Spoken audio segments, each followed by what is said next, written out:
Okay, looking at the last of our multiplication properties here, and our standard, I can apply the properties of exponents to rewrite radical expressions and expressions with rational exponents. And our lesson goal here is going to be specifically talking about power of a product. So we're taking these first two rules that we have already learned, and we are going to kind of combine them. So ultimately here, our goal is to find a power of product. You're going to find the power of each factor and multiply. So the key thing to remember here is when you have two terms, a times b, those are going to be not like terms, and you're going to be multiplying them, and you're going to have that to an exponent of m. Essentially what it means is this exponent is applied to each term on the inside. So a to the m times b to the m. So a real quick example that looks very similar to the one that we just had, I would rewrite this as that x term squared times that y term squared, and I end up with simply x squared, y squared.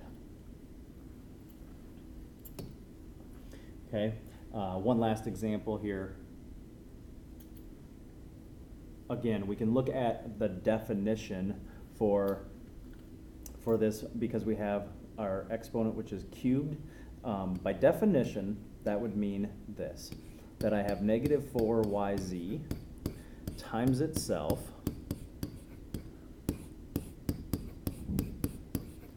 three times.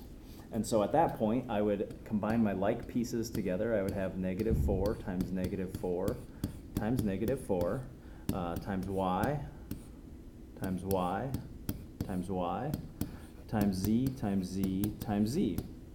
And so look again, this is all by definition.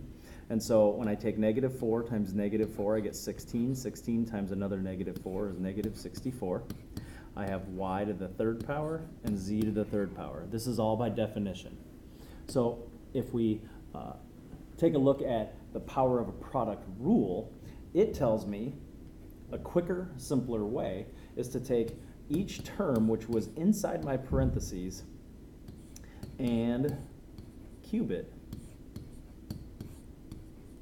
And so I have negative 4 cubed is negative 64, y to the third, z to the third.